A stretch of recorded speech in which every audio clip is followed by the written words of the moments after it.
Could we see Mike Woodson back as the New York Knicks head coach? Is KP a little wavering a little bit on the rebuild? Let's talk about it.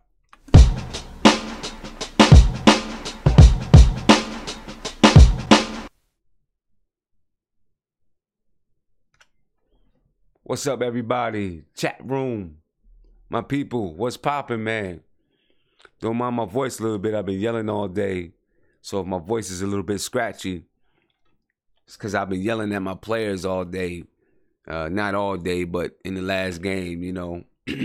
But things happening with the New York Knicks.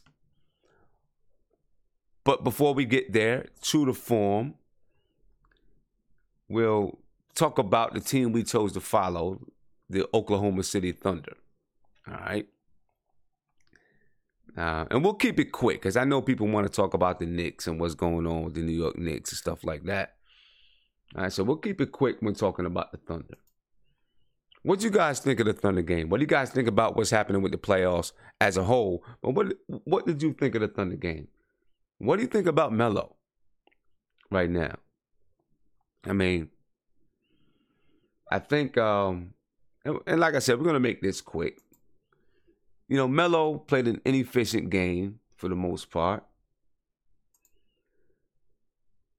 And I don't know, I don't know if Melo is fitting in there the way maybe he thought he would. Or maybe he just wanted to get out of New York. You know, he's 5 for 13, 38.5%, 2 for 7 from the three-point line, 7 rebounds, 2 assists, had 3 turnovers, 3 steals, and 2 blocks. You know, Melo has to fit into a role. That's okay. You know, he's getting older. Has to fit into a role. I still believe, though, that Melo is going to have, Melo's going to have some big games in the playoffs. I believe it. Because the game is going to get tight. The games are going to get tight and slow down, and Melo's going to have to go to work. You know, Ronald Cleveland said Melo looks old and slow. Well, he's older, but, you know, Melo's never been super fast. When he was younger, he was a little bit faster. But Melo's never been, he's never played with athleticism. That's never been his game. It's always kind of been, you know, craftiness. Melo's always played with craftiness. You know? So, I don't know. Of course, he's picked up some weight as he's gotten older, or built a little bit more muscle. You know, so he doesn't have the same speed, but he's never been that kind of guy. He's always been a guy that plays better in a half-court set, at least while he was in the NBA, you know? Melo, Emmanuel, see, I agree with you. Melo doesn't fit right with Russ. He doesn't. Unless Melo really just can full on be you know, a spot up shooter, it's going to be hard for him to fit with a guy like Russ.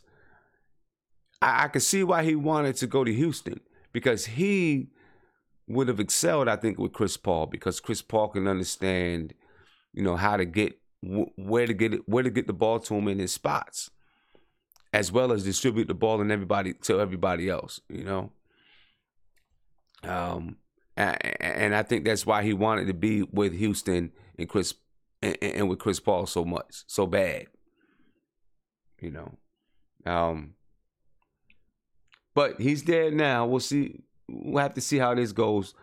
They won pretty handily. I guess not pretty handily, but they won 116-108.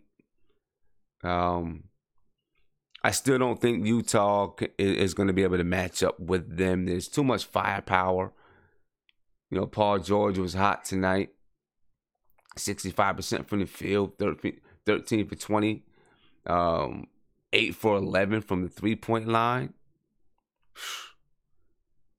They'll need him to keep doing that.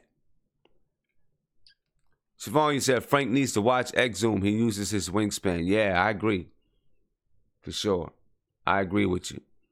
And I wouldn't put it past him if he does watch Exum. Or Exum. I said Exum. Daniel, you said Melo and Philly. I don't think Melo opts out. Melo has an opt-out clause. I don't think he opts out. I think Melo's going to stay right there in OKC for at least one more year, and then make a decision from there. But I don't think Melo opts out. Melo's due $28 million this year. He's going to get $28 million, and he's on, I don't know if we can say a surefire playoff team, but he's on a playoff team. I don't see him opting out this year. I think that Melo will be in OKC next year, and then, see what happens the year after that. You said Melo probably low-key misses the New York life. He probably does. Melo's a New Yorker, man. He loves the city. He's a New Yorker. You think he retires after next season? I don't know. Melo's 32 years old. He'll be 33 in May.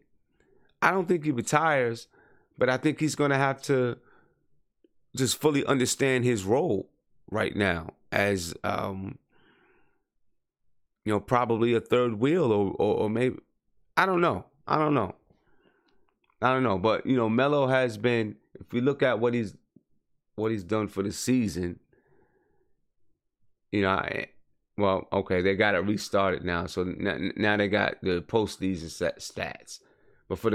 But that's not it for his career. They're showing his career. For the season, he shot a pretty low percentage this season. I think maybe one of the lowest that he's shot. Some of that maybe is due to him fitting in with Russ. I don't know. We'll see what happens. We'll see what happens with Melo in the coming future. But I still believe that he's going to have a couple of moments in the playoffs. You know what I mean? I surely don't think he's going to retire when his contract is up. Melo's 32, 33 years old. When his contract is over with OKC, he'll be 34. Melo may not average 20 points a game, but he has the body type almost like a Paul Pierce, where he'll be able to do it for a little while. He'll have to accept this new role and learn how to play with his new body. You know what I mean? But Melo will be able to produce. You know what I'm saying? He'll be able to produce, I think. Does Melo come back as a veteran low pay? I don't know. That's something that I thought about a long time ago. And I thought maybe Melo would come back as a veteran one day. But I don't know. I think if the Knicks are contenders and he can come back and is willing to accept a role, even coming off the bench, then, I don't see why not. You know what I mean? I don't see why not. But he has to accept it. He can't do like Iverson did. Right? Iverson didn't want to accept that he was older and needed to come off the bench. You know what I mean? And be a sixth man. Iverson didn't want to accept it, so you see where he ended up. Melo needs to look at that as an example. You know? If that's what your body does, that's what your body does. And if you can't do it as a full-time starter, you can't do it. So you accept it, you come off the bench. Nobody defeats Father Time. Right? Everybody loses to Father Time. You come off the bench and produce off the bench. I would gladly accept him back with the Knicks if he would agree. If the Knicks are a good team and he agreed to come off the bench and give you 15 to 20 minutes, and then on nights when you really do need somebody that can get it done, you can say, okay, let Melo go get it done or something like that. I don't know. You say he would never accept that role for the Knicks? You might be right. You might be right. He might not. But he might also. I don't know. I don't know. I think that he would want to retire Nick, though. You know, I think he would want to retire Nick. I mean, I know everyone heard, at the beginning of the season when he was like, when someone asked him about coming off the bench and, he made those comments. But I think that there'll be a point where where he realizes he might need to come off the bench. I hope so. I hope he realizes that at some point. Emmanuel, you said Melo needs a reality check, get back in the lab and change his game a bit. You're right. Yeah. Redefine his game. You know what I'm saying? You get older, your body doesn't do the same things. You got to change your game up a little bit and accept whatever your new role is. It happens that way. We'll see if he can do that. I think if he doesn't do that, then his career will go down like Iverson's. And I would hate to see that happen with Melo. I would hate to see that happen with Melo. Melo's one of my favorite players, but it's just time for him to accept that role. All right. Maybe not now, but in the future, I think after he leaves OKC, I think he'll be a starter. His time in OKC. And then when he leaves OKC and goes to another team, that's when it'll be time. And another team will have to, or he'll have to accept that. So we'll see what's up. We'll see what's up with it. But OKC, they beat the Utah Jazz 116-108. They won the battle of the boards. But you see this here? 16 assists? I mean, that's not going to get it against your better teams, man. It's not going to get it. And it's not going to work. Now, Utah's a decent defensive team. They only had 18 assists, but they're a young team that's on the come up. OKC is supposed to be a championship contender. Supposed to be. They're not. They had 8 steals, 5 blocks. OKC had 17 turnovers. They shot 48% from the field. Most of that is Paul George, right? They shot 48% from 3. Most of that is Paul George. 87%. At least they do better than what the Knicks did. They go to the basket a little bit, get to the foul line, and this is, that's a constant for OKC. So there it is. That's the story of the game, and I'm interested to see. Hey, Utah is still going to be a tough out. I think OKC comes away with the win for the series, but Utah is going to be tough, especially when they go back to Utah. Donovan Mitchell, man, he's making a name for himself. The kid had 27 points, 10 rebounds, 3 assists. He's definitely he's letting people know what he is.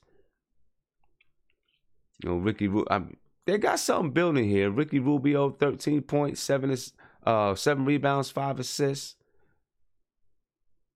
Rudy Gobert, defensive center. Got Dante Exum that can come off the bench and give you some minutes. Jay Crowder come in and give you that defensive grit. They're definitely a team to watch out for in the coming years. For sure. Ronald Cleveland, you know what? You said OKC is an AAU team. Yeah, 100%. I agree with you. Yep, it's an AAU team. That's exactly how AAU team is built. You just throw some talent out there and try to win it.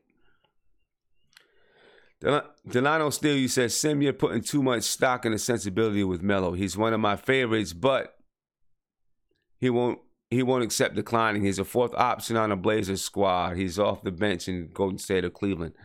I mean, I honestly don't think that.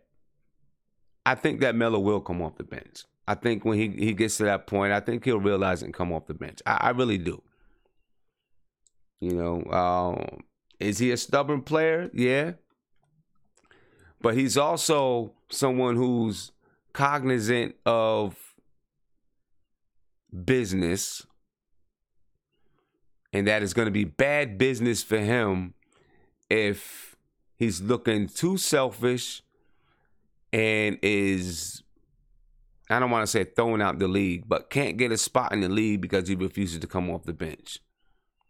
I think he's someone who recognizes that. You know, he's seen Dwayne Wade came off the bench, right? I think Melo will follow in his footsteps. I'm not saying he's not going to go down without a fight.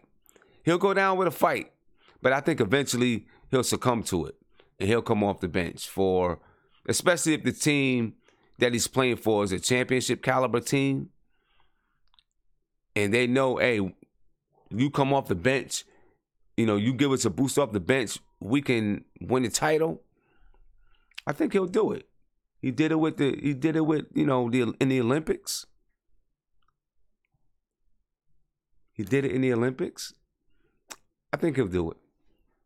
You know, maybe I'm giving too much stock in Melo, but I think he will. I hope he will. You know, I hope he will. So let's get into it. Let's talk about the New York Knicks now. All right.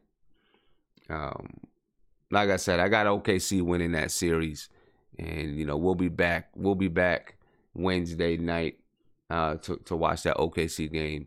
But I want to talk about this Perry Mills coaching search because, man, they jumped right into it. You know, they're not taking any shorts. They jumped right into it. And, I mean, they've reached out to Jeff Van Gundy's people. I'm not fully sold on Jeff Van Gundy coming back, but they've reached out to him. They've reached out to Mark Jackson's people already. They've reached out to Fizz. I mean, they're lining it up. And they're doing it, you know, all the people that we want to hear, all those names, they're reaching out to all those people. Now, how much of that is them trying to appease the fans and get New York Knicks fans excited? Maybe some of it. But I think a lot of it is them wanting to reach out to the best people, you know, and really do an extensive coaching search. You say Perry and Mills are interviewing everybody. I love it. They leave no stone unturned. Exactly. You know, they're out there getting it. And Mike Woodson. I mean, Mike Woodson is putting his name into the mix. He wants to come back. Like he said he would love to come back to New York. He wants them to ask him. He wants to be wanted, which is cool. I get that. I understand it. But he wants to be back in New York. Said he wants to finish the job. I wouldn't mind Mike Woodson being back. I really wouldn't. I actually think, I remember last year, I thought that the team we had last year, Mike Woodson would have been the perfect coach for the team we had last year. Right? And it's funny because Phil Jackson fired Mike Woodson so he can get a coach in to coach his style and his style of player. And then he switches it up and brings in players that Mike Woodson would have been really, really good at working with. You know, people say no Woodson, but I think Woodson did a good job while he was here. I really do. I think Woodson did a very good job. He had a lot of egos on the team, and he managed those egos. You had Melo, J.R. Smith, Amari Stoudemire, Tyson Chandler, Jason Kidd, Marcus Camby,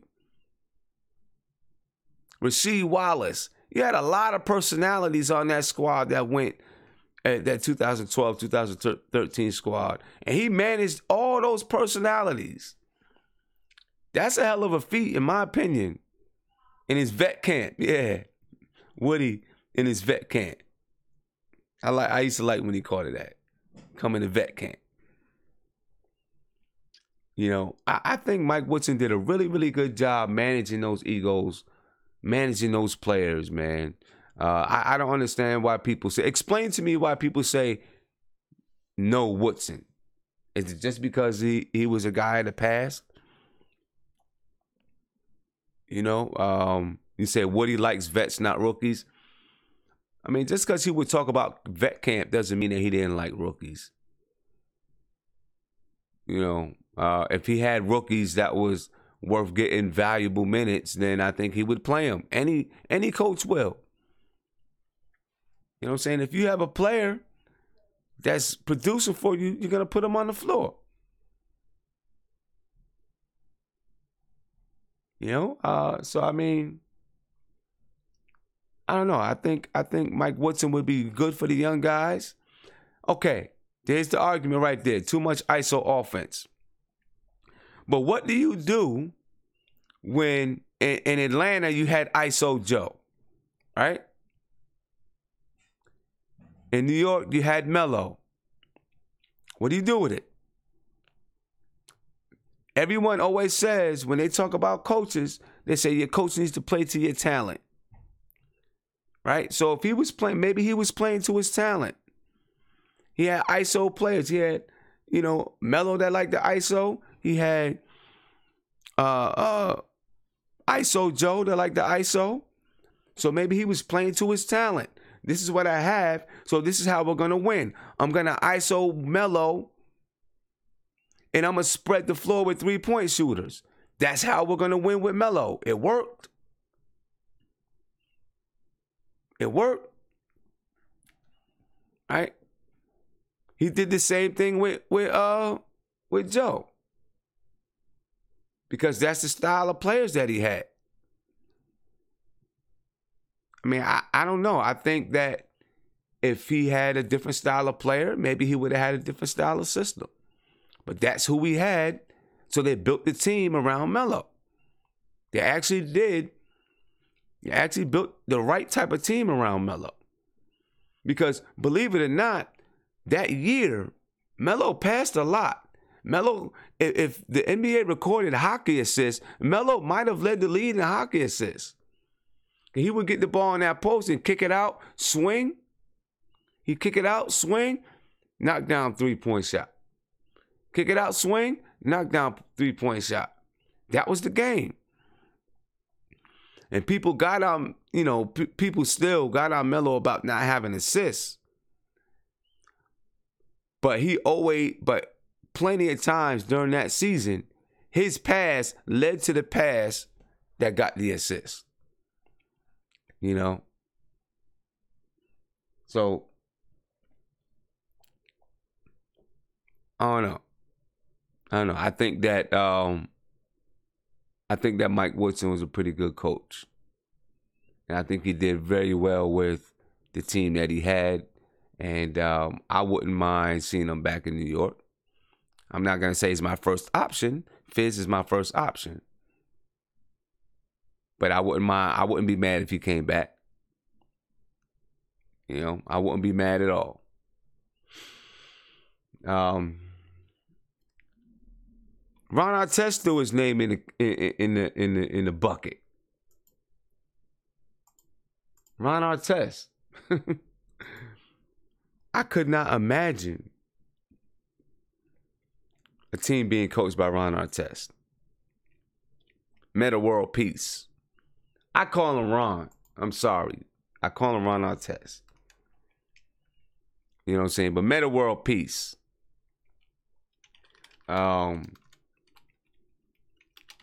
He threw his name in the ring. See if I can pull this up.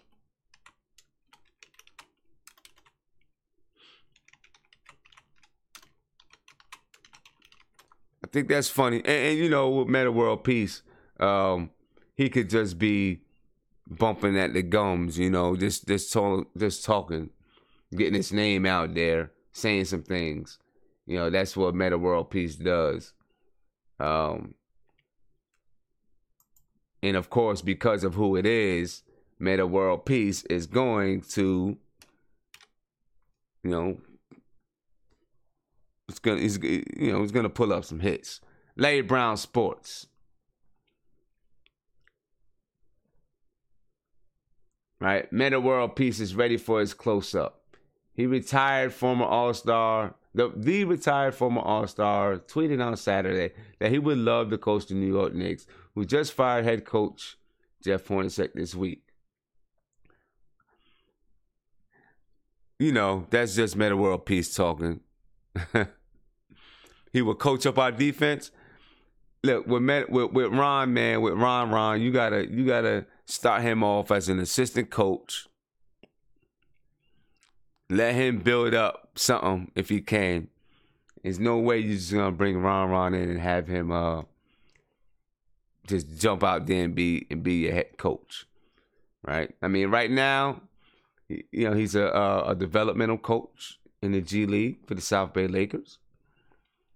You know, so maybe he's on his way up the ranks as a coach. We'll see. You know, yeah, there you go. Let Meta World Peace coach as a Big Three coach. I gotta give it to him though. You know, over the years, Ron Artest got himself together, right? He was off the chain for a while, but I loved him. I loved Ron Artest. You know, he's gotten himself together. Gotten himself together for sure. But I like the coaching search. I like the way we're doing it. I like what we're doing. We've reached out to David Blatt. I think I said that earlier. Of course, Fizdale. Reached out to Jeff Van Gundy's people, Mark Jackson's people. I think we have reached out to Mike Woodson. You know, so we're covering ground. We're definitely covering ground. Jay Stackhouse, I think we've reached out to Jay Stackhouse's people. You know, so we're covering ground, and we're like someone said earlier, we're flipping over every stone. We're not leaving anything to chance. We're covering every type of coach there is out there. Old school, new, young, old, everything. You know, and I think that's what you got to do. And then you find the person that's going to be, I think they want to find somebody that's going to be there for a while. Stackhouse and Ron would be crazy. Yeah, ejections every game. For sure. Manuel, you say you heard. Where'd you hear that information? I don't know how stuff leaks. Things get out. I don't know, you know, Manuel dropping news. Throwing woes bombs out here. Opening up the lines, man. You got something to say? Give me a call. Call in. I want to know what you think about the coaching search. How they're doing so far. Obviously, there hasn't been any interviews as of yet. I guess they'll start this week. And look, I wouldn't be surprised if it's a quick hire. Because I think they had ideas of who they wanted to reach out to. If they discussed firing Jeff, then they discussed who would replace him. You know, so I wouldn't be surprised if there's a quick hire. Quick hire. My man Ron Cleveland on the line. Hold on 1 second. I don't got you live yet.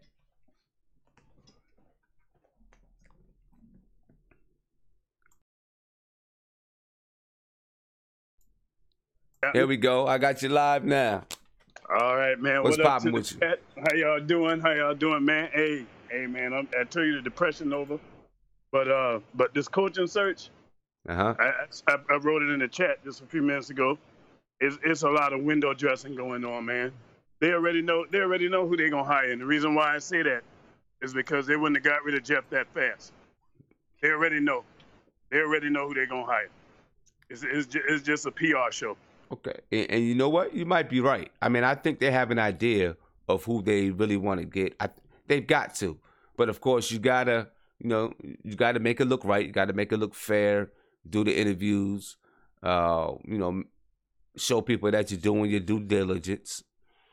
Exactly. You know, and but I tell you what, I don't have a problem with Woodson either, man. I agree with 100% what you said earlier about that team last year. Woodson would have dealt with them boys. See, the problem with Jeff can't manage egos. He can't manage men. And that's a sad thing because he played in the league. You would think he would know, okay, you can't handle everybody the same way. Even the stuff that went on with him and KP, the stuff that went on with him and Hernan Gomez. Right. With Noah. I mean, even with Kylo Quinn, you cannot treat everybody the same. Everybody's not going to react the same way. What works for this player might not work for this other one. You know what I mean? And so when I look at the direction of the team, I think KP is a little frustrated. But I love what I heard him say today, that he really gonna trust in the front office, and I just think really with Perry there, more so Perry than Mills. I think that's the gem in the front office. I think he gonna do what needs to be done. He gonna get the right man in there. He gonna make the right moves. But Sim, I'm telling you, man, the only thing that worries me is this whole thing I keep hearing about waiting until 2019. I told you how I feel about wait. My mama gave me the phrase, wait, sink ship, man. We can't be waiting until 2019. There's no guarantee that anybody going to want to come to New York. KP going to be coming back off that injury. I mean, it's just too many variables. If you got a chance to go and try to get somebody to bring in there to make the team even more competitive and show KP, hey, this is the direction we're going in to get you some help. Okay. Because I'm scared it's looking just like the Melo situation, man. It's looking just like the Melo situation right now. So, KP done have four coaches. Yeah. It's looking like the Melo situation. So what do you think the Knicks? So, in your opinion, what should the Knicks do? My opinion, they need to call San Antonio. They need to get Kawhi out of there. I mean, he already coming to New York, see his doctors. He may as well pull up his house here. But you don't think that's I'm not selling worried about out the process? No, I don't think so. Because Kawhi is how old? How old is Kawhi? Kawhi is, I think he's 26, 27 years old. Nah, that won't be selling out the process. I don't think so. Because you still got KP. You still got Frank. You got Dotson. You got some young pieces. And if you can move some of these other guys that should have been gone a long time ago. Lance Thomas need to be gone. Courtney Lee, they can trade him draft night, bring in some younger players, get a second-round pick or whatever. There's still moves to be made, but they can still bring in youth. But they got to go get Kawhi. Get KP some help. Because it is looking like the Melo situation all over again, man. See, this is what scares me about Kawhi, right? First of all, you know, now we have two players that we got to worry about the injuries. Now, I don't know the extent to Kawhi's injuries, how much it's due to him being disgruntled with San Antonio as to why he's not playing. I think that's got more to do with it. If you know, he's still rehabbing for real. But what I'm concerned with, so I'm concerned with that. Now we got both of our stars. Right, you go get Kawhi. If you go get Kawhi, you're giving up the draft pick this year. I'm 100% sure we're giving up that draft pick. And so what concern? You know what I always say about draft picks, man. Hey, them guys coming out the draft, they're improving. You're right. You're right. But I'm concerned that now we got two guys that we got to worry about injury, and then I'm concerned that we're not really ready. If we go get Kawhi, we got to try to win now. And I don't know if we are ready. I don't think so. To try to win now. I don't think so because it's going to change the culture. You bring in Kawhi, the team is going to be competitive. It's going to be competitive to the point where LeBron he's on the way down. He's already at the top of his game. Father Time is undefeated, as you said earlier. I mean, eventually he's going to slow down. The only other thing out in the East to worry about is Philly and Milwaukee. Mm-hmm. And Boston, of course. But looking at how Kyrie Irving's knee situation is going, I'm fearing his career gonna get cut short. When you start cutting, you don't get better from surgery. Right. And I work in a hospital setting, so yeah. I know all about that. I'm with you on that. I'm with you on that. 100%. You don't get better from cutting. Yeah. If they say rehab, that's one thing. But once somebody starts going under the knife, it's just a matter of time. Yeah. And so when you look at LeBron arc is coming down eventually, I give him probably 2 more years. So you go get Kawhi, you plug in these other pieces. The only way I get Kawhi if we don't have to give up Frank. That's the key ingredient. If we don't have to give up Frank, if we can give up this year draft pick, hey, Go ahead and get Kawhi. I mean, go ahead and get him. See, I feel like we go get Kawhi. We're going back and doing it the old way. That's what I'm concerned about. I think we're doing it the old way. We're selling out the farm because then now we got to pay Kawhi. Kawhi's making what? How much he's making this year?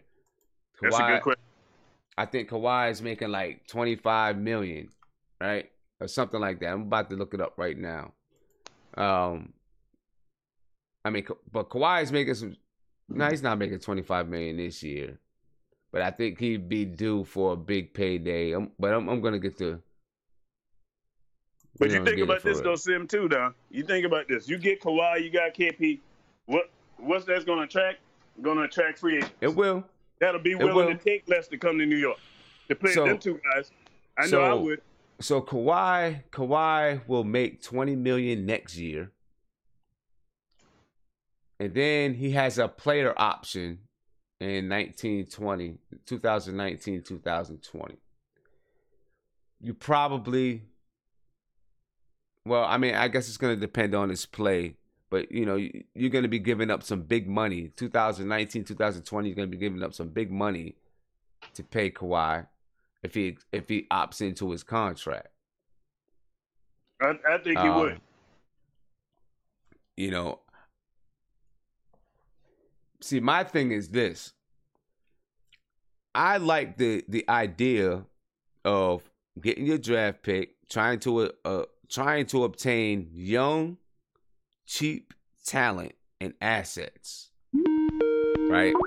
And then with those young assets, as they begin to grow and they begin to build, their value outweighs what you're actually paying them, and now they have a lot of value.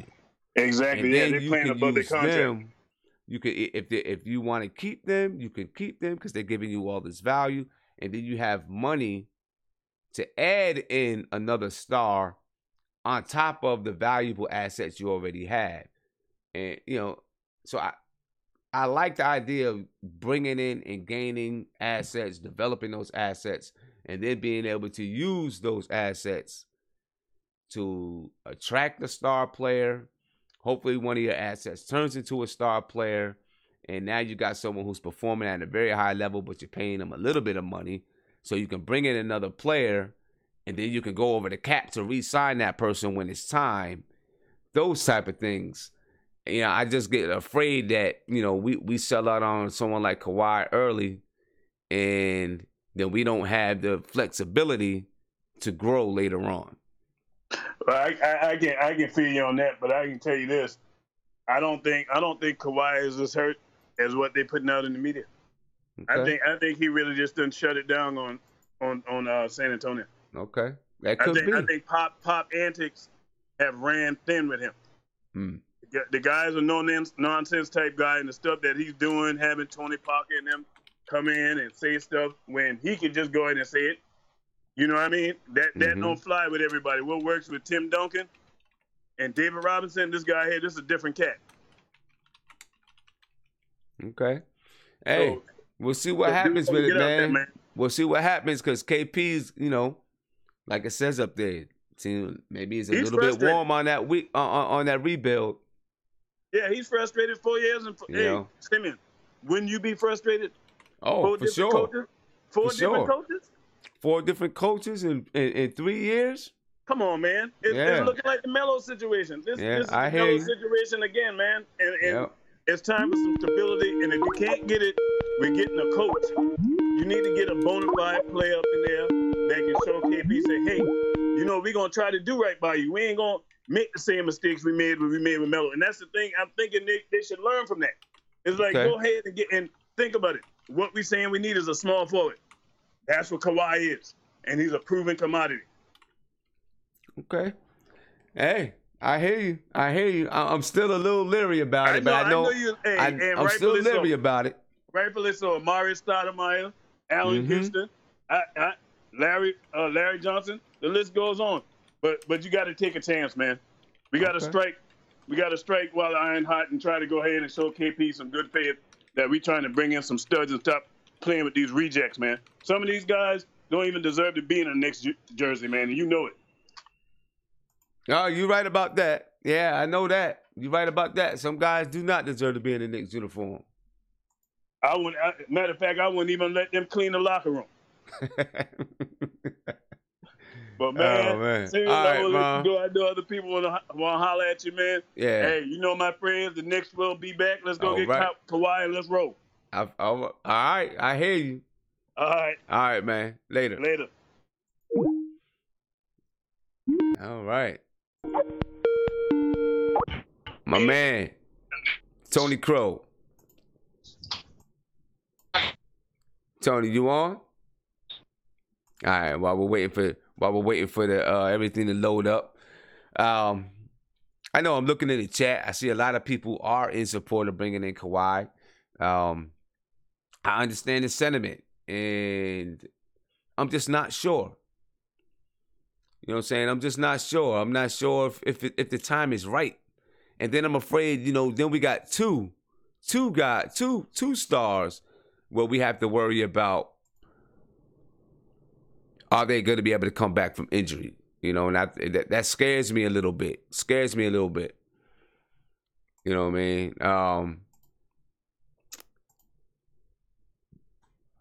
My man, William Nazar, did I say that right? Yeah, that's right. Yeah, it's BN. What's going on, Sam? Oh, BN. Oh, what's poppin', man? That's right, Bill. Yeah. What's going on? What's up with you, bro? Nothing much, man. I don't like to call unless I have something to say. And I remember last night you lasted way longer than me, but I know I caught a little bit of your thing on. I don't know what we're talking about right now, but I was just gonna bring up Jeff Van Gundy and how you're on the fence about him. And the thing about him is, you talk about, can he handle? I'm all about Jeff Van Gundy, by the way. I think it's either him or somebody from the Spurs tree or a college coach that resembles Brad Stevens. I don't think we should be messing around with coaches that got fired from someplace else, and like just rejects from other teams like Jeff Hornacek. But we probably disagree on that one. But like, I'm not against Jeff Van Gundy. I'm not like totally no, don't bring him here. I just have questions because he's been out of coaching for so long. He was an excellent coach while he was here. Obviously he went through a few things and it was stressful and he left the job. Who knows what kind of stuff was going on behind closed doors, Nobody knows that. But I'm not totally against them. I'm just lukewarm. I'm just questioning whether or not it's been 11 seasons since he's coached. The game has changed a lot. Yeah, but you know what? The head coach is usually, a leader, not somebody that's, usually just doing all the strategy, right? That's what the assistants are for. And as a leader, right, I think you were talking about, whether he can get the guys and the new players and the new era players to rally around him. And, I look back at, the way he coached Sprewell, who was a problem before that. And the good job he did there. And then, everybody remembers that clip where he was hanging on to Alonzo Mourning's leg, all of that. I was just thinking about that. Yeah. I mean, you look at him and you're like, okay, this guy will have the respect of his players because he'll do anything for them, And I think it was Latrell Sprewell. He was interviewed and he was talking about him.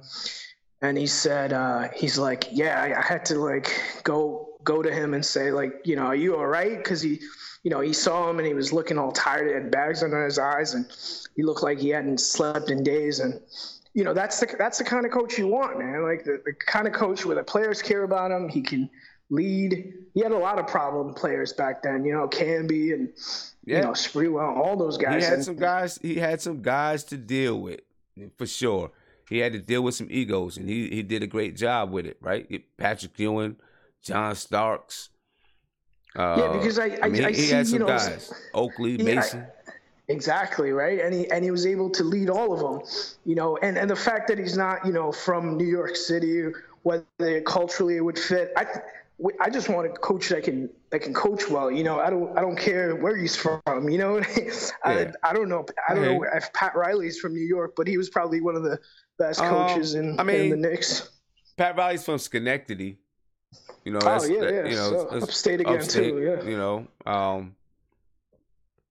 and I mean Jeff Van Gundy, he knows the culture of New York. He knows what it is. Yeah, and you know all these other coaches people have been throwing around like Blatt. I don't think he would earn the respect of his players to play hard for him. I just don't see it. But I don't know. What do you think about? Blatt?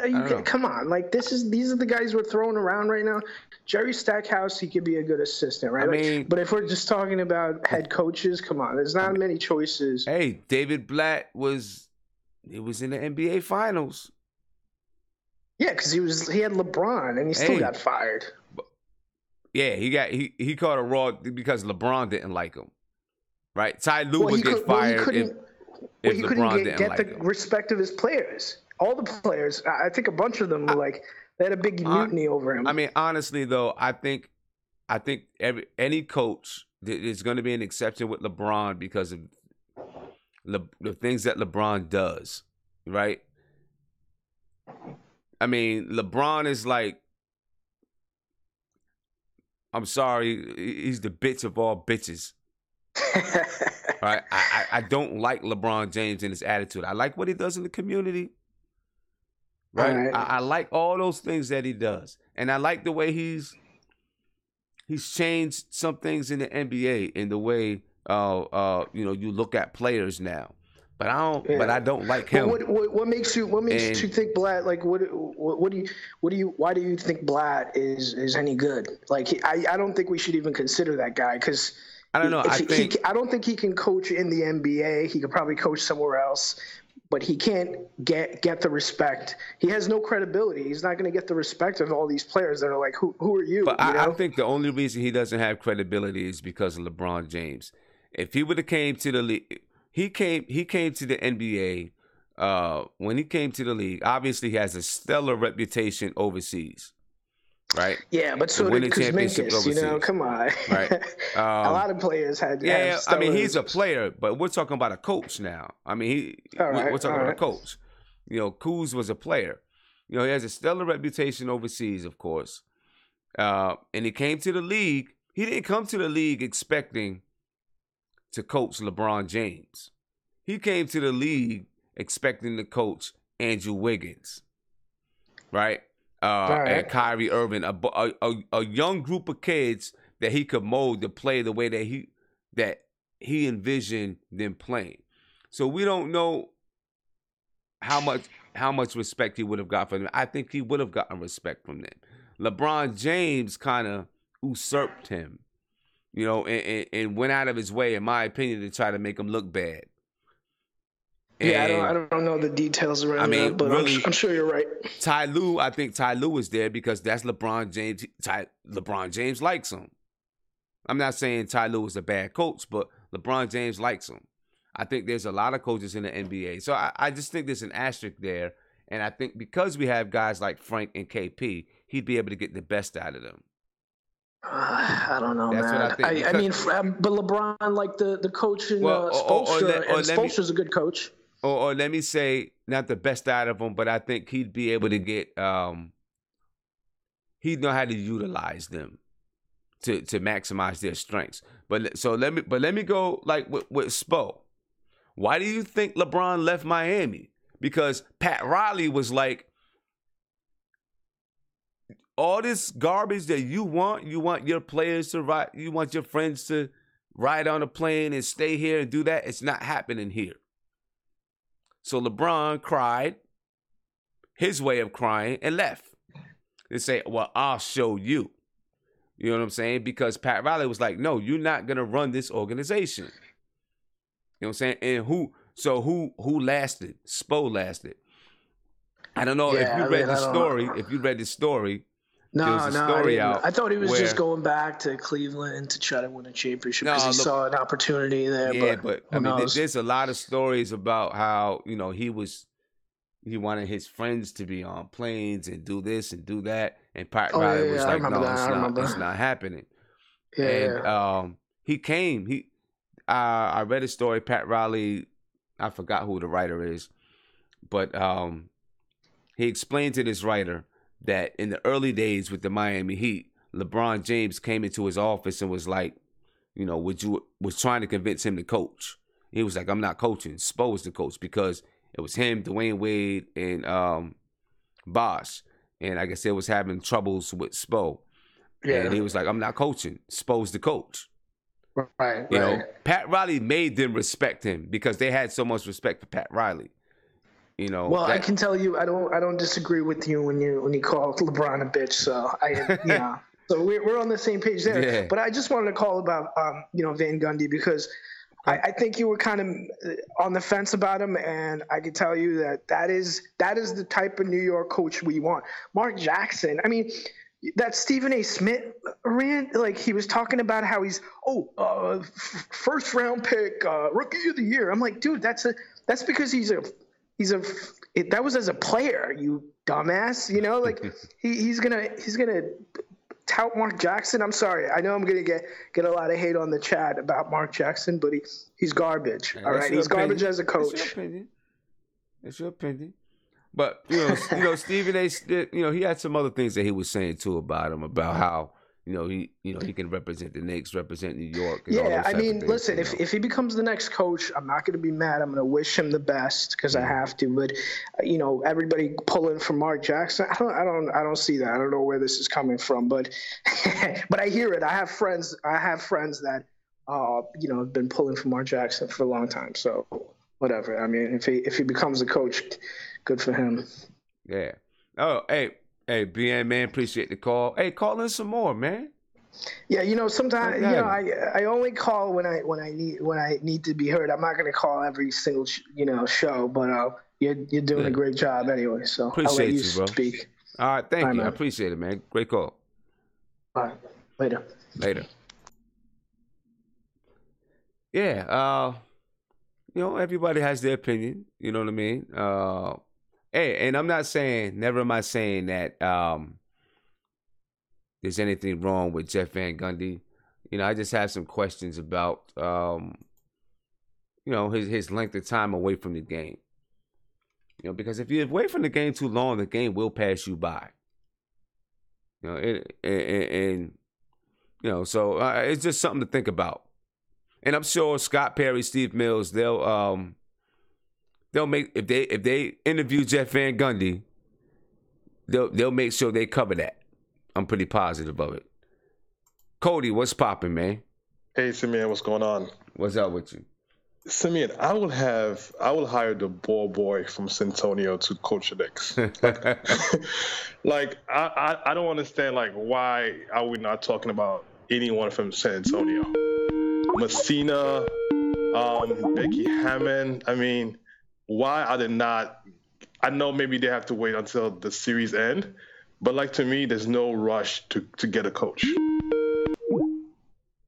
Yeah. Right? Okay. Frisdale is gonna wait. I think for Frisdale, it's probably gonna be between us and Milwaukee, right? Because I think he really wanna have a chance to either coach KP or Giannis. So for him, there's no rush because, that decision is still a week and a half away. Right. So if that decision is still a week and a half away, then let's wait for San Antonio too. I mean, Messina and Becky should definitely get a call. Before we hire anyone, we should talk to at least 2 or 3 people from San Antonio. I don't want to send the rush to get someone in here. We want someone. To me, Dallas Mavericks is the example. Carlisle has been with Dallas for 8-10 years. Yeah, something like that. Yeah, mm-hmm. Right? And there's no conversation. I mean, he got there young enough. He was young enough. He stayed for about 10 years. He's able to adapt. Listen, if Jeff Van Gundy was 10 years younger, hire Jeff Van Gundy. If Mike Woodson was coming in at 50, hire Mike Woodson, right? Those guys are they bring respect into the locker room, right? You respect them as soon as they walk in. But those guys are nearing 60, right? We need someone who's going to be here for at least 5 to 10 years. Okay. And those guys are not it, right? Okay. I respect the hell out of them. So to me, like Fizdale is one of them. Becky Hammond is definitely someone else. The coach from Atlanta, he's interviewing with Phoenix. We should ask Atlanta if we can interview him too. He got Atlanta to the finals to the playoffs each time.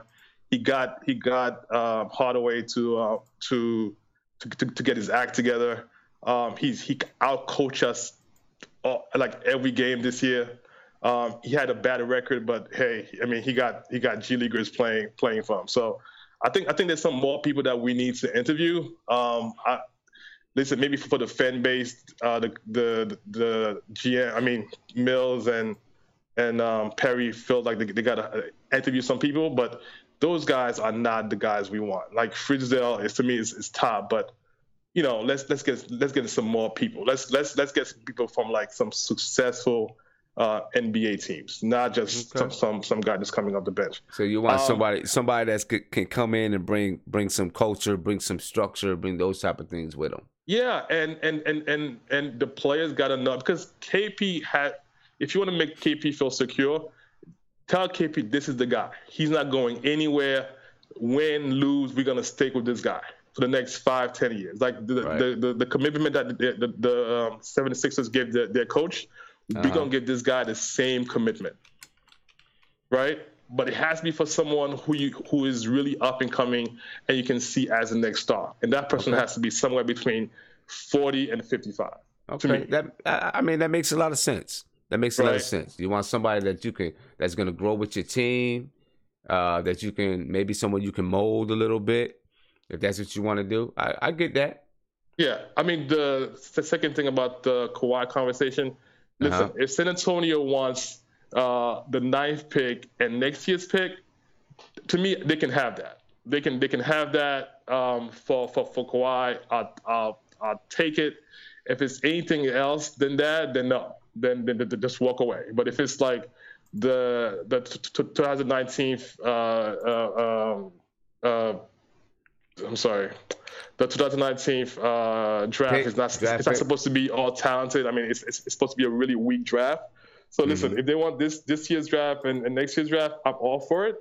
But I'm not gonna kill my team like we did for Carmelo. I think that's just ridiculous. Like you don't do that. You walk away. If any deal that's gonna deplete your team like we did with Carmelo, we just walk away. If Kawhi really wants it, then next summer he'll join us. Last point I want to make, Simeon, I don't think the 2019 NBA free agency, I don't think that's really like it's that hot. I think if you do a quick search, the only person there that I would want is Klay Thompson. But there's a lot of people, I'm like, I can't throw $25 million at you. Like, Klay Thompson to me, out of 2019, is the only free agent that I think is worth $25-30 million. I'm not sure if you had someone else in mind, but the plans could change. I know. This is Scott Perry and Steve Mills talking about free agency, not me. I just know that they said they want to be players in that 2019 free agency. I know at the time that they said it, Kyrie Irving was slated to be a free agent at that time.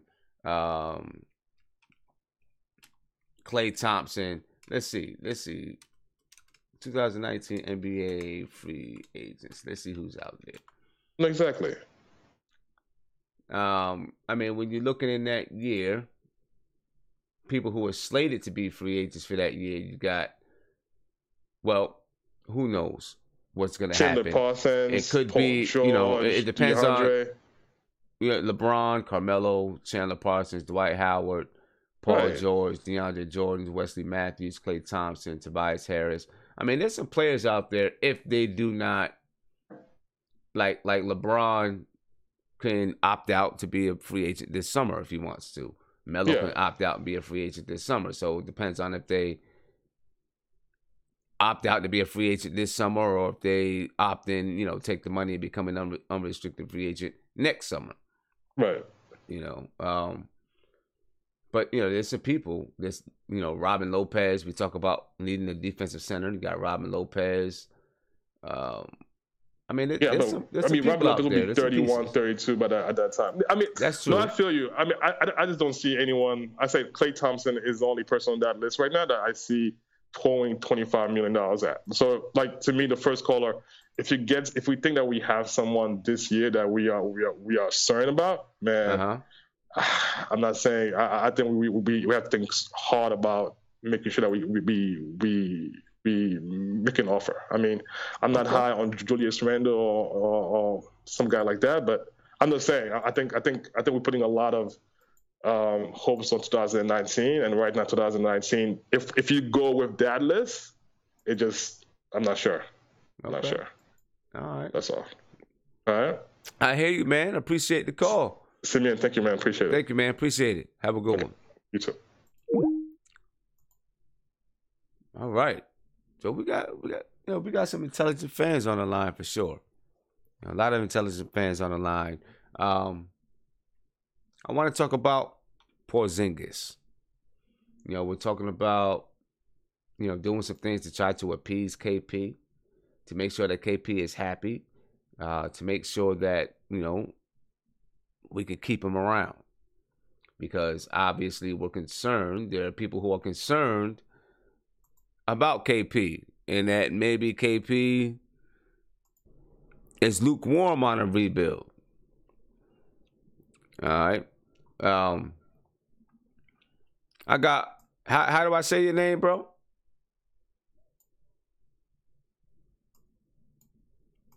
Say that again? Amani. Oh, it's Amani. What's poppin' with you, man? Yeah, brother.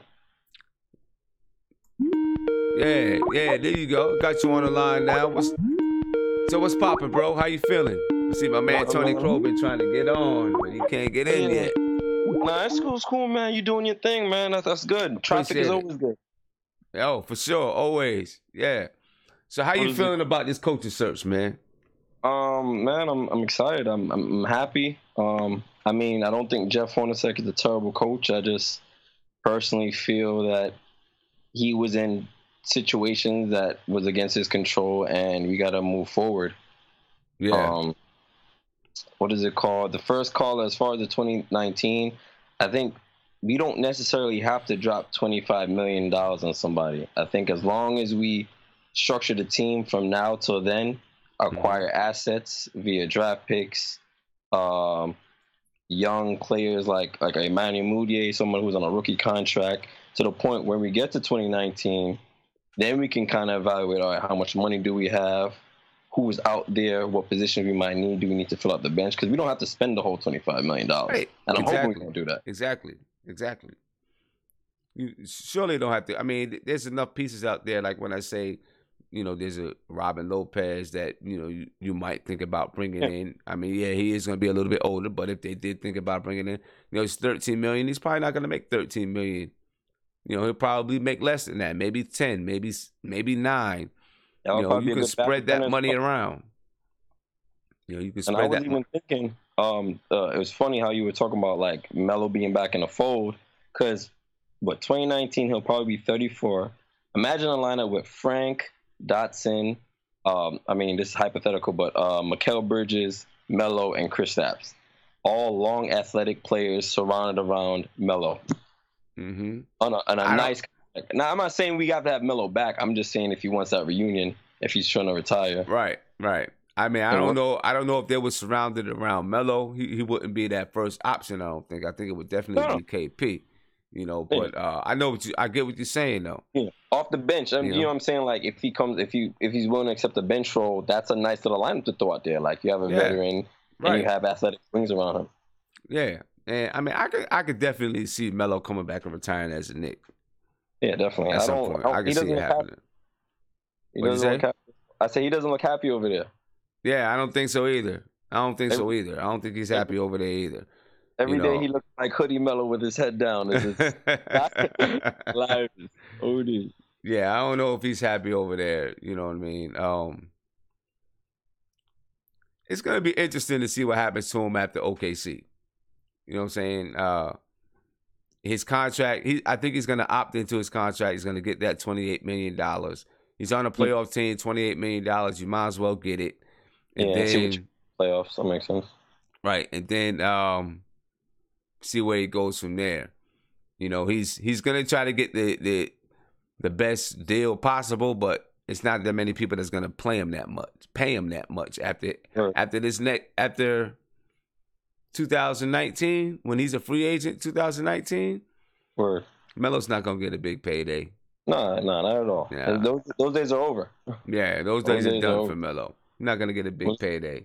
So then though, if it was me and I wasn't going to get a big payday, I said, well, I'm not going to get paid anyway.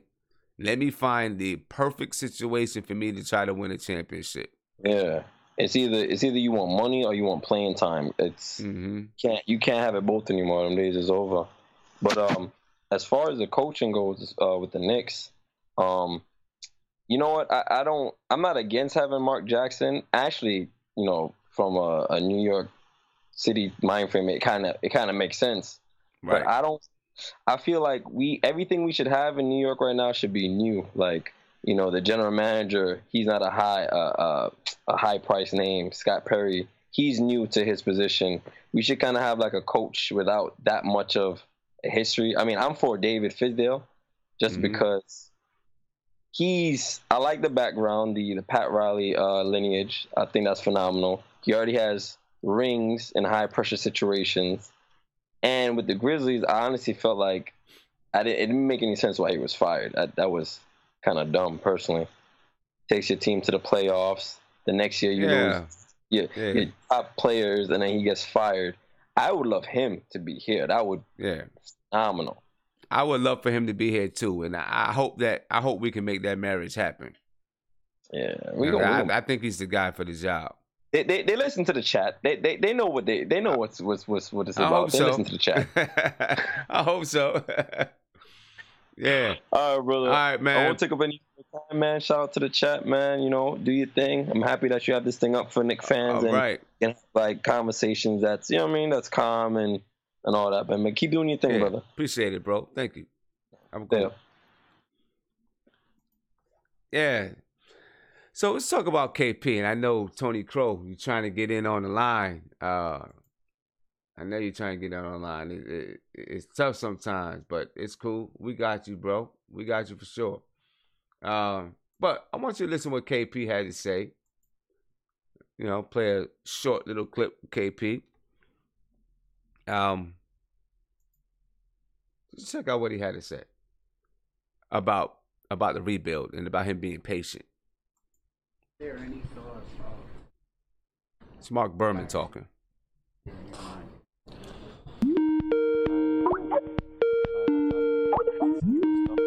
These couple of months, you know, last couple of months. Hold on, I queued it up to the wrong spot. So I don't know when I'm going to be healthy, you know, and that's like, I don't want to go too far ahead, you know, I want to be right now in the moment. And then we'll let it go from here. You know, it comes closer, then it will all be clear. Your contract situation, will that have any impact on any decision to make him come back? So now he's talking about his contract situation. Is the contract going to affect it? That was the question, right? Yeah. Repeat the question, please. So your contract situation, whether or not you get an extension, will that impact anything, any decision to come back or not? No. Does the All-Star, you being named to the All-Star, motivate you now as you work out, get back to that level? Of course. I believe when I come back, I'm going to be at that level or even higher. You know, I have to come back. What up, Tony? What's up, Tony? Be a better player, be stronger, Shout out to the chat, yo, Black is time. And also, not just rehabbing. I got you up here, but KP talking for a second. I want to be a better, you know, build my body, work my body, all those things. So, you know, as much as this sucks, it's also an opportunity for me, and I'm going to use it 100%. Will the state of the team, two more questions, guys. Will the state of the team affect anything with you? I think I'm going to have to come back. I'm going to have to find that one. I'm going to have to come back to it and find that. You have to trust them. And did you feel the relationship? I'm going to come back to that. When KP was You know, basically what it was, KP said that he was impatient. You know, and he sounded very lukewarm about the rebuild, and I had the wrong thing queued up, but that's cool. I'll come back to it. What do you think about that, Tony? I know you probably heard it. You probably read it. Yeah, I seen the interview or whatever. I mean, I'm not surprised. He said the same thing last year. Mm-hmm. Like he don't want to rebuild. He want to win. Yeah. But and I think he probably wants to win now more than ever. You know, given his injury. I also think the injury might have put things in perspective for him, knowing he's not sure when he'll be back. Excuse me. Knowing he's not really sure how good the team is without him. So he's more in a position to sit back and look and watch and see what we're going to do and what the game plan is. And the fact that he's unsure about himself, I mean, of course he's going to say, you know, all the right things, but he's not sure. You can't be sure. Right. You know, I'm sure he had to take a step back and put things in perspective. He can't ask for an extension this summer like he probably was already thinking. Right. You know what I mean? It's certain things that have to be put into perspective. I mean, now if the Knicks offer him something, that's a you know, he has to look at that differently. Like, man, they really want me. And that's a decision the Knicks have to do, to decide whether they want to offer him the extension now or not. But I don't think I'm less worried than I was last year. Mm-hmm. Last year I was worried he might demand a trade or leave, whatever the case. I think now he's more in a position where, you know, if he wants to be here, he will. It's not about money. It's not necessarily about winning right now as much as it was before, because he's not on the court. Right. So that I mean, that's just my thoughts on that. I'm not as worried as I was. Okay. Yeah. So what do we do about his contract situation, though? You know, that's a funny situation. If it's me, I'm not offering him a contract extension right now. I know some people say, you know, well, hold up. Let me back that up. I think I guess you have to offer him just to be in. You have to offer it out of respect, I guess, because he's KP. But in my heart, I'm hoping that he doesn't take it yet. You know what I'm saying? And we get to see what's going on for a year. We get to see how he rehabs, how he comes back. But I guess if you don't offer it to him, then it looks bad. And free agents look at you like, wow, you didn't offer your guy an extension? I don't think it looks as bad now that he's hurt than it would had he not been hurt. I think had he not gotten hurt, we would absolutely have to offer it to him right now. Yeah, of course.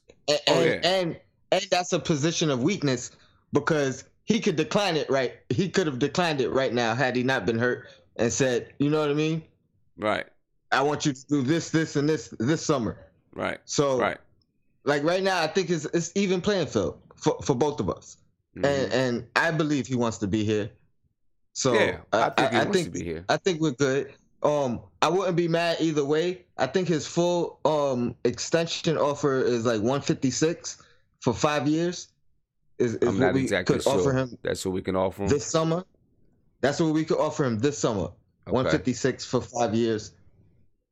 So I wouldn't be mad if they. I wouldn't be mad if they offer him the full. I wouldn't be mad if they offer him 100.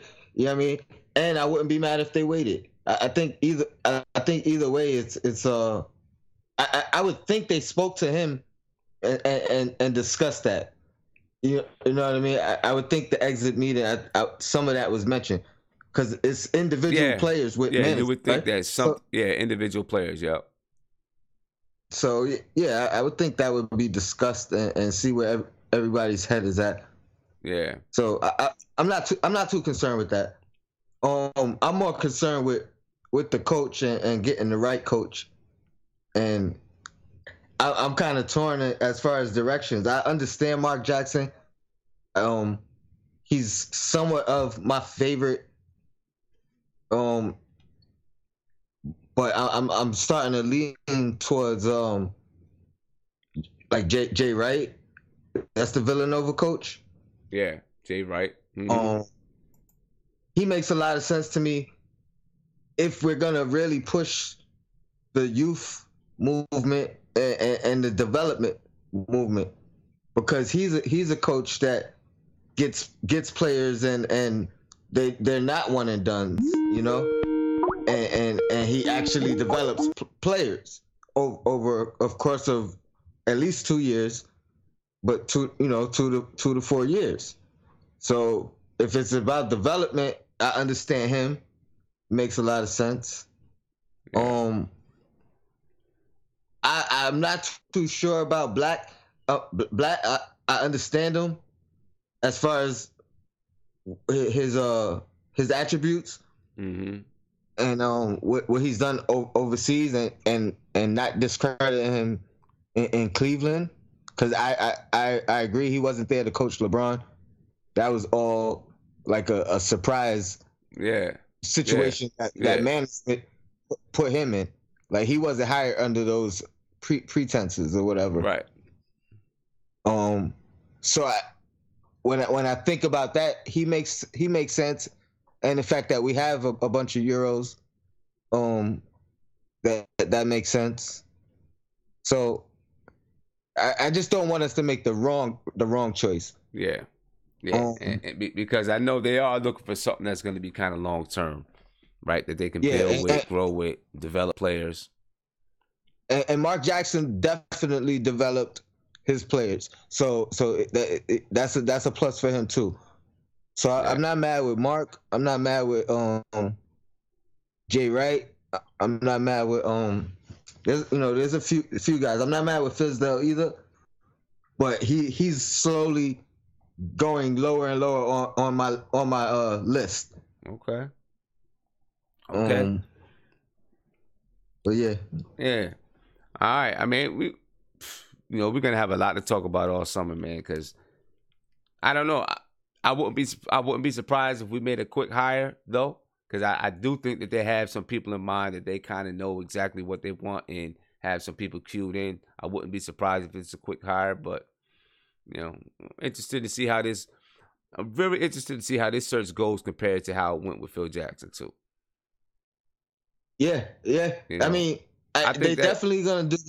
They're gonna do their due diligence and do a lot of interviews, and that's great, because if somebody could come in who wasn't even on their radar and just shock them, that might be something too. Right. It could. All right, Tony, man. Go ahead. I've been hearing a lot of people on some real male chauvinistic stuff with with Becky, right? I know. With Becky, man. That's horrible, man. Especially in 2018. Yeah, with the women winning. The women are winning, and y'all on some locker room talk. I'm with you. Go ahead, man. Yeah. Have a good one, man. Yo, Black is time. Shout out to the chat. All right, man. Appreciate it. Peace. Yeah. My man KP. Let me see if I can cue that up for us, man. Who we got? Emmanuel, what's popping, bro? What's good? What we talking about? Oh, we on KP right now. Oh, man. We talk about KP. What's going on there? What's up with KP? I think with what he's saying, I think he's putting a little bit of pressure on the Knicks. Oh, that boy's playing chess right now. Putting a little pressure on him. Definitely. He's playing a little bit of chess. He's letting them know. He's letting them know, like, yo, I got like 1 foot out the door already. Like, y'all better come correct. He's letting them know. He's letting them know that he's not committed. Yeah. And the fact that his brother, he takes so much advice from his brothers, who is like are big influences to him. Mm-hmm. His brothers are a problem for management. Yeah. Because he takes their advice seriously. And their brothers got no loyalty to the Knicks. Their loyalty is to KP. So, and if KP is listening to what his brothers are telling him, management might have something to worry about. That's why I said they might have to consider at one point looking at if they can't sign them, do you trade them and try to get value? Like, you're saying if you can't sign him, if you can't give him an extension? Exactly. Yeah, man, now you know what his brother said earlier in the beginning of the season when he was talking about how, KP's not really that concerned about the money. He wants to be in the right situation. Mm-hmm. Now that KP is hurt, how much can they really hold to that? It depends on their confidence of how they came back from the rehab. Because nobody knows their body better than he does. Mm-hmm. So if he's confident on his ACL that is not gonna fuck up on him again, like, I'm all in. I'm throwing in my chips. You know what I'm saying? Yeah. And I don't know how much is the US dollar in Latvia, but I'm guessing it's probably higher in Latvia than what it is here. Now see, my only thing is they can offer that contract extension this summer. Obviously, KP's not going to be. Yeah, I don't think KP and him. I don't even think their team is going to know how he truly responds. As we spoke about this before, it's like a catch-22 situation. Like, what you want to do is have that conversation with him, right? And see where his head is at. You let him know.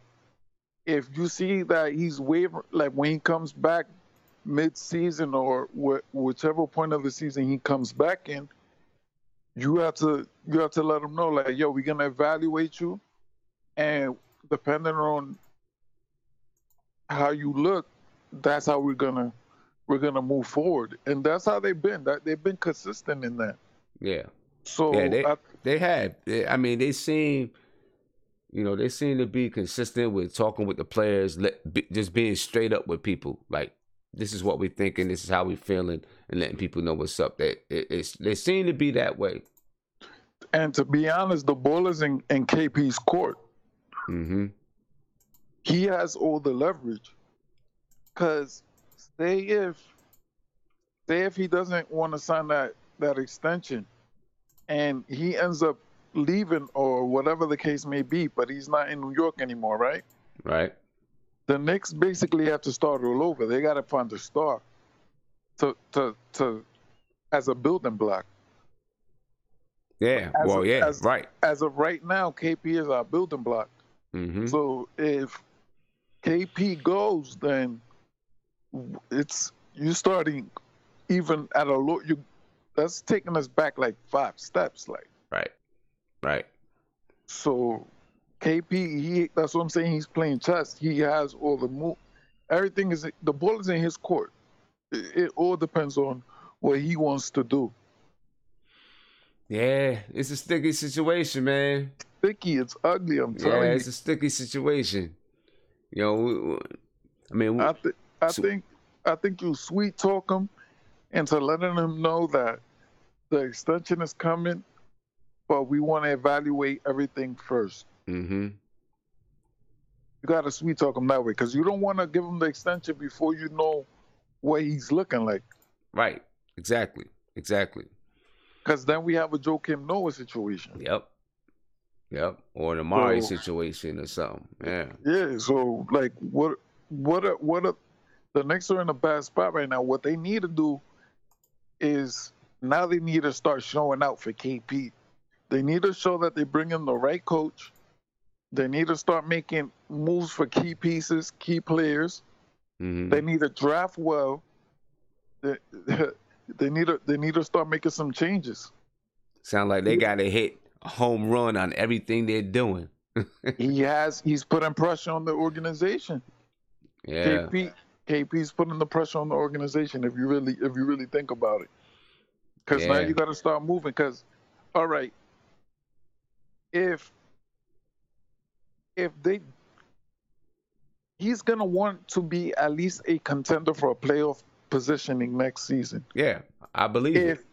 If he's not at least contending for that playoff spot, then shit could get real ugly. Yeah. They need to be at least contender for playoff position. And I don't know how that's going to look because I don't know when he's coming back. Right. So I don't know where his mindset is going to be when he comes back. Like, are you going to have that as a throwaway year? Like, this is just me getting my feet wet? Or is it like, nah, I'm ready to go now? Yeah.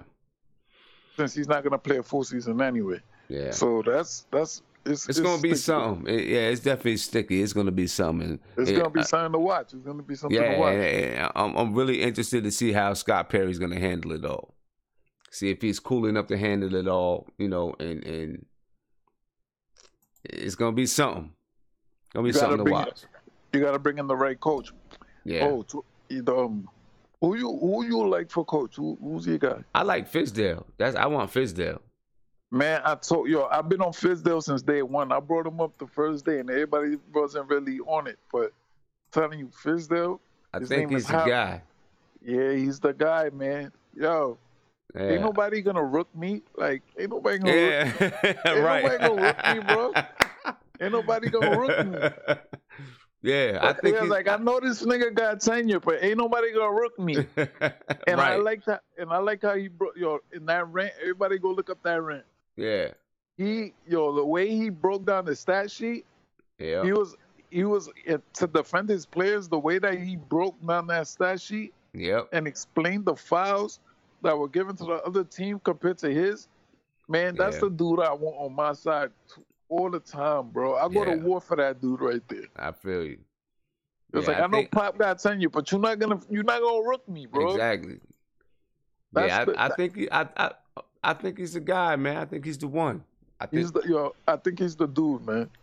He's the guy, and he's come up under that Riley system. Mm-hmm. And even though they are New York rival, I like it because it's a championship, it's a class organization, it's a high class organization. Like, why else would you be mad? Like, what else is there to be mad about of a dude that's coming from a high class organization that has tenure in the league, that's been in the league 20 plus years?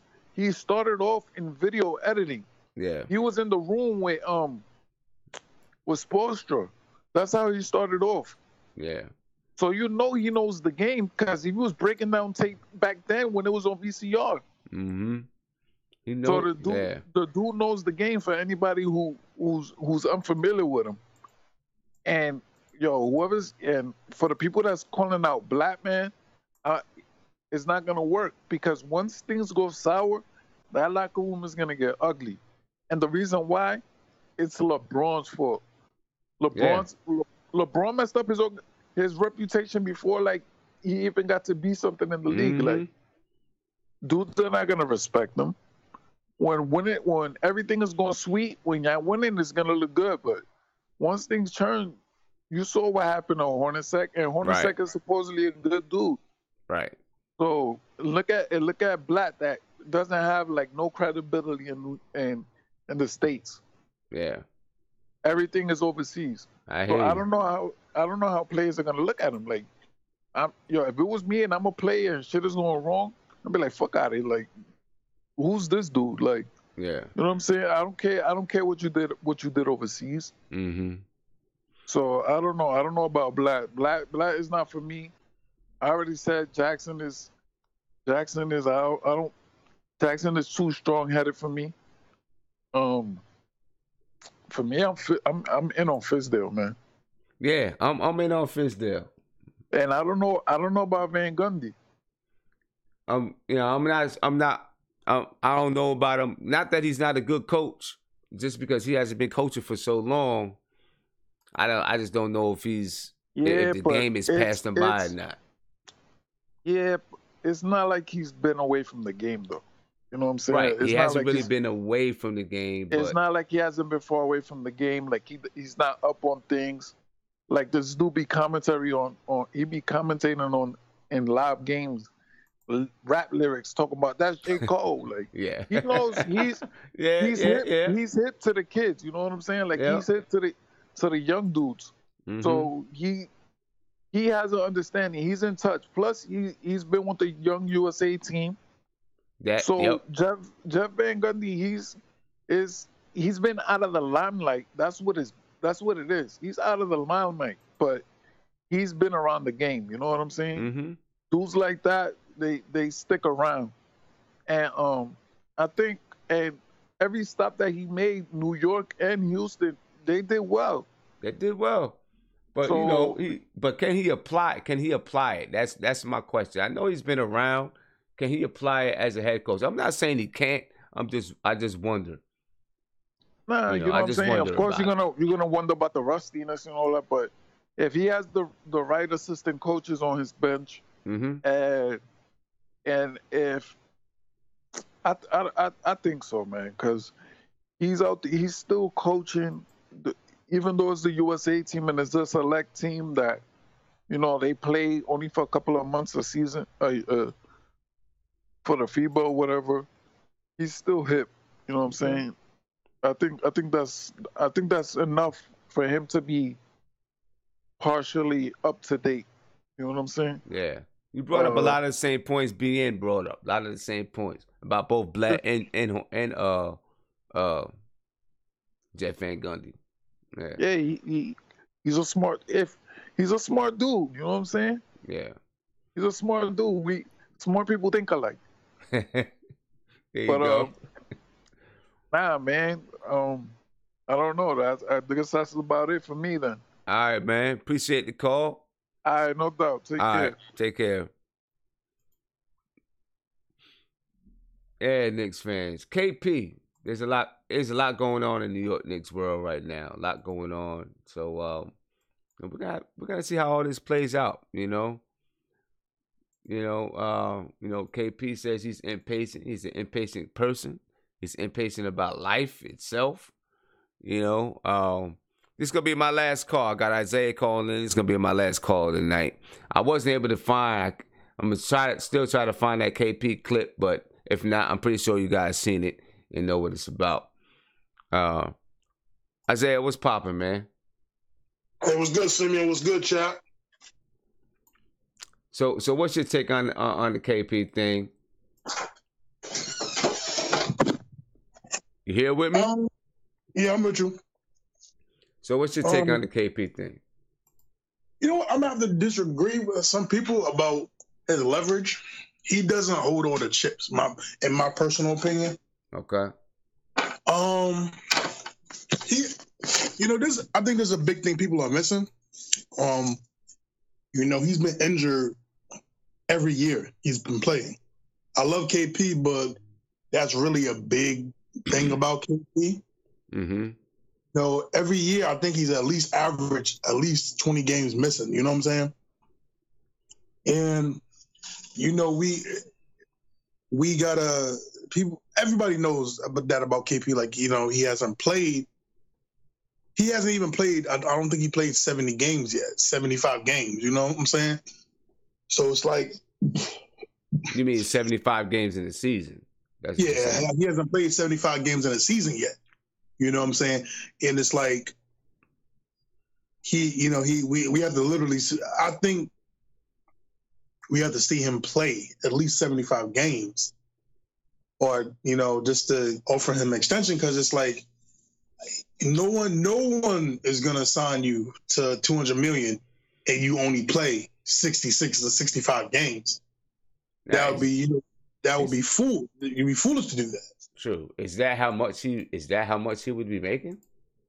I don't think he'd be making $200 million. I think it's like 156 or something, like Tony was saying, somewhere around there. Yeah, but even now, I don't even think they'll do that, because they'd be like, well, why would we give you $25+ million a year and you can't even play in the playoffs? True. That's true. Now, I mean, he hasn't had major injuries though. His injuries have been, a sprained ankle. And I think a lot of it is due to just his body not being strong yet, though. Yeah. Then of course you got the knee. Now we'll really get to see, is he going to be an injury-prone player? Injury-prone player. Because now we got the knee that we got to deal with. So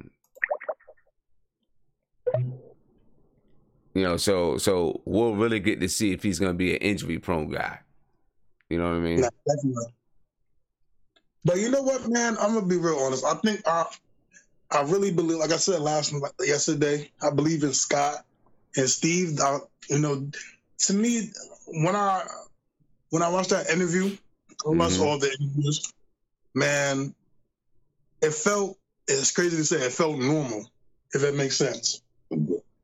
For the interview, which one? With Scott Perry and Steve Mills? Yeah, it felt normal. Yeah. It felt like, you know what, they know what they're doing. And they're staying the course. Mm-hmm. And you know what? This ain't, I'm gonna say it already, this ain't the same Knicks management. This isn't the same Knicks management that they know what they want, they know what they're gonna do, and nothing's gonna really stop that. And I believe like their first real big test is gonna be Cantor. I think that's going to be their first real test. Yeah. Because, he wants to be with the Knicks. Mm-hmm. And, again, I believe he's bluffing. He's putting on his poker face. He's not going to turn down. I hope he watched the interview because I wanted him to feel that they're serious about staying the course. They're not going to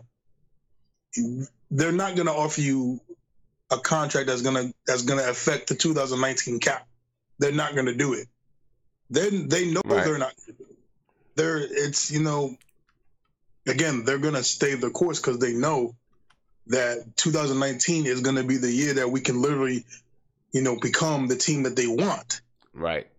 So, if I was, if I was Cantor, I would just take the $18 million, and then what most likely would happen is after they get, hopefully, knock on wood, they get the free agent that they want, and then he'll get his deal, Mm-hmm. Then he'll get his deal.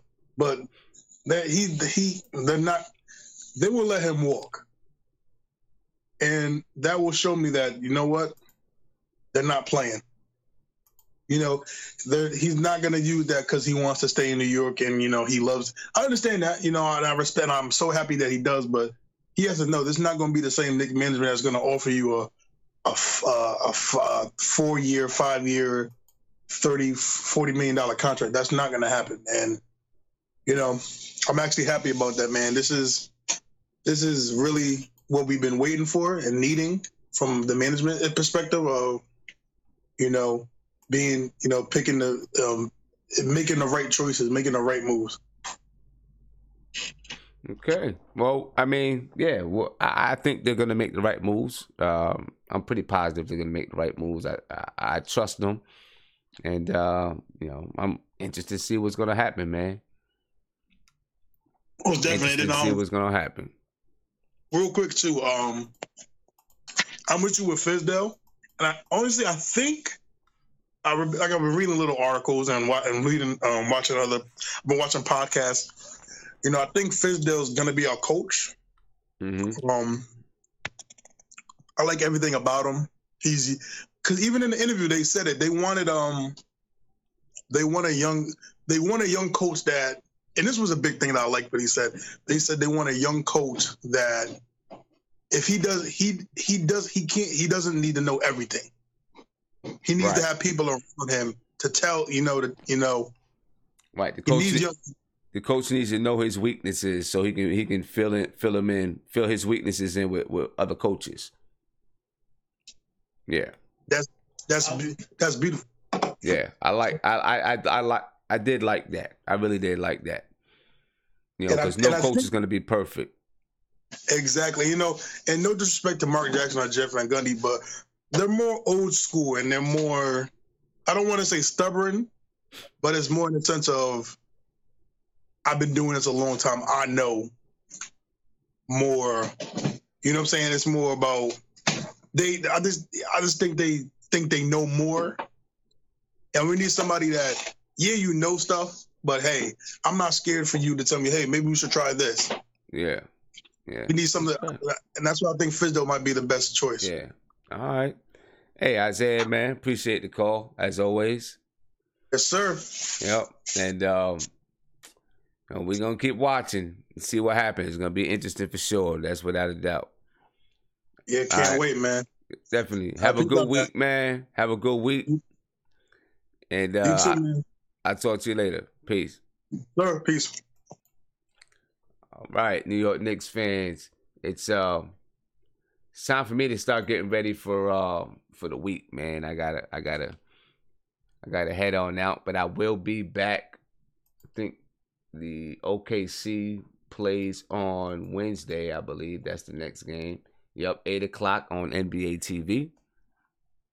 So I'll be watching the game, and then I'll be on after the game, of course. So that means I'll be on about 10:30, 10:45, something like that. And, we'll talk about OKC, and then, of course, we'll be updated on the New York Knicks and what's going on with our New York Knicks. Because there's a lot happening, and it's going to be a lot more happening. So I am about to log off. Sorry I didn't get that KP clip up, but I'm going to log off. And if anything happens from now until Wednesday, I'll jump on. We'll talk about, whatever it is that happened. I think Fizdale is going to be interviewed. Jeff Van Gundy, maybe Mark Jackson, maybe Woodson. Might be a lot of interviews going on this week. Who knows? It could be a decision made this week. They said they weren't putting a timetable on it, but they're jumping on it really quick to get this done. That means they want to get somebody in there. Get that person signed up and working on the draft. That's the smart thing to do. But I'm out. Before I leave, I want to give a shout out to Jamila Peters. Said if the Knicks were to offer Fizdale the position, do you think Riley or Kerr would talk him out of taking the job? I don't think so. I think they understand it's a business, and they wouldn't want to talk anybody out of an opportunity. You know what I mean? So, I don't think they would try to talk him out of taking the job. If anything, I think they would encourage them to take the job. Pat Riley wanted to stay in New York. He just wanted to have everything, and Dolan wasn't giving him that, or whoever it was. They back then they weren't giving him that. So I don't think Riley would talk him out of the job, and Kerr either. I don't think either one of them would. I think they would continue to.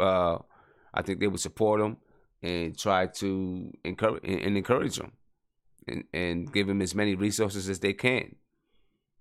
King Armani said, "Long time, God, without a doubt. Let's stay patient and stay the course. Summer 18 draft / evaluate. Pick a coach. Summer 19 draft, free cap space. Then we can move accordingly. I'm with you. Let's stay the course. I don't want to sell out to a name. I want to stay the course and build something sustainable over time. But I'm out, guys. I will see y'all on Wednesday. If anything happens in between there, I'll jump on. But take it easy. Let's get a good start to the week and make it a nice, strong, productive week. Peace, man. I'm out.